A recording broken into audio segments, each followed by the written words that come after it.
आणि TET paper फुटी ही अनपेक्षितरित्या समोर आलेली आहे. त्यातनं देखील शिक्षकांना बराच मानसिक त्रास सहन करावा लागला. खूप त्रास झाला. तुमच्याकडे काय प्रतिक्रिया आल्या याबाबत? खूप त्रास झाला शिक्षकांना. कारण एक तर शाळा सुरू आहेत, शाळा सुरू मध्ये रजा नसतात, त्या रजा काढायच्या आणि केंद्रही परीक्षेची जिल्ह्याच्या किंवा जिल्ह्याच्या बाहेर सुद्धा ठिकाणी आहेत. प्रत्येकानं खूप आयडियल सगळ्या व्यवस्था आपल्या परीक्षा देण्यासाठीचे अभ्यास करून तयारीनं त्या केल्या होत्या. पण अचानकपणानं आणि हे परीक्षेचं पेपर फुटणं हे तर कायमच सुरू झालंय. त्याच्यामुळं इतकी माणसं ज्या त्याला सामोरे जात आहेत ती नाराज आहेत, निराश आहेत, वैतागलेले आहेत. फक्त आम्ही काही करू शकत नाही तुमचं म्हणूनच ते सहन करतायत अशी अवस्था या बांधवांची दिसते. मी स्वतःही याच्यावरती सीएम साहेबांना, ईएम साहेबांना, शिक्षण मंत्री महोदयांना लिहिलंय. मी स्वतःही भेटणार आहे त्यांना.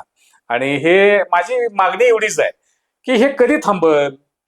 तुमचा जरब काहीतरी कायद्याचा असला पाहिजे. तुमचा जरब असा असला पाहिजे की ती व्यक्ती तरी किमान पुन्हा गुन्हा करणार नाही.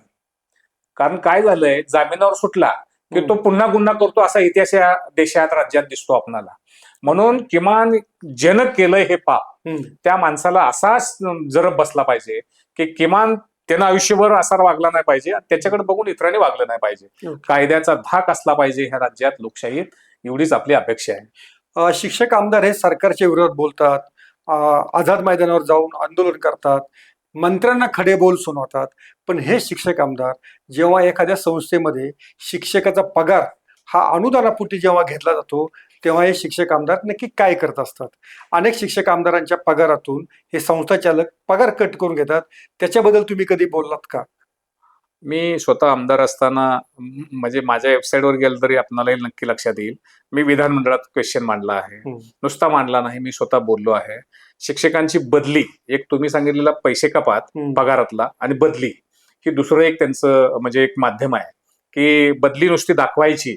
केली ती बदली केली म्हणलं का तो शिक्षक गर्भगळीत होतोय. कारण ती बदली जिल्ह्याच्या बाहेर असते, अचानकपणे सगळी व्यवस्था होत नाही, मुलं शिक्षण घेत असतात, कुटुंब अस्ताव्यस्त असतंय आणि ती बदली दाखवायची आणि त्यांच्याकडून पैसे काढायचे. हे लबाड संस्था चालकांचे आज पण धंदे सुरू आहेत. तुम्ही खूप म्हणजे तळात जाऊन हा प्रश्न तुमच्याकडे आलाय आणि तो खरोखर खाली गंभीर बनलाय. तुम्ही सांगताय तसं अनेक ज्यांचं नाव फार चांगलं आहे अशी माणसं सुद्धा खूप चुकीचं वागतायत. शिक्षकांचा पगार तो त्यांच्या कामाचा दाम आहे, त्यांना मिळाला पाहिजे. त्यांना तुम्ही कधी जाब आणि हो, संस्था चालकांना सुद्धा आपण, मी स्वतः आंदोलन करणारा माणूस आहे. ते काही अनुदान सरकारचं आहे, ते काही संस्था चालकांच्या खिशात अनुदान नाही, काहीच नाही, काही नाही. आणि संस्थेसाठी शासनानं, माझी मागणीच आहे, तुम्ही शाळा चालवताय ना, तुमचे 2 पैसे खर्च होतात ना, तुम्हाला सरकारनं वेतनेतर अनुदान जास्तीचं दिलं पाहिजे. यासाठी लढणारा मी कार्यकर्ता आहे. तुमची व्यवस्था चाललीच पाहिजे, तुम्ही चालवताय. पण तुम्ही शिक्षकाच्या पगारातून जर घेत असाल तर ते चूक आहे एकदम, आणि ती झालं नाही पाहिजे. याच्यासाठी माझा स्ट्रगल असतो. तो यशात किती रूपांतरित होतो हा चिंतेचा कधी कधी विषय आहे. पण मी नाराज होत नाही, मी तो लढतोच, मी त्यांच्या विरोधात उठतोच. ज्या नामांकित शिक्षण संस्था आहेत त्या शिक्षण संस्थांमध्ये पण असे प्रकार चालतात. काही संस्था चालतायत की ज्यांचं नाव आज पण लोकांना म्हणजे चांगलं वाटतंय, पण ते तिथं खूप चुका करतायत, ते त्यांनी केलं नाही पाहिजे. आणि काही छोट्या संस्था आहेत त्या खूप चांगलं वागतायत. त्या संस्थापकच म्हणजे मी नामोल्लेख करतो की पंढरपूर तालुक्यामध्ये एक अशी संस्था आहे, ते पुण्यात त्याचे संस्था चालक आहेत, ते व्यावसायिक आहेत. ते तिथल्या शाळेला महिन्याला सांगतात की हे तुम्ही विद्यार्थ्यावर पैसे खर्च केले पाहिजे, 10,000 असू द्या नाहीतर 50,000 असू द्या. पण ते त्यांच्याकडून तर कधीच घेतलं नाही त्यांनी. पण ते सांगतात की ग्रामीण भागात आपली शाळा आहे, सगळी व्यवस्था केली आहे त्या शाळेमध्ये, आणि ते सांगतात त्यात हेडमास्टरला, विद्यार्थ्यावर खर्च करा, पालकांना सुविधा द्या, याच्यामधली इथली प्रशिक्षण करा. म्हणजे असे पण संस्था चालक आहेत की खूप एकच शाळा आहे, 2च शाळा आहेत, त्यांचा आदर्श घेतला पाहिजे, इतकं चांगलं आहे.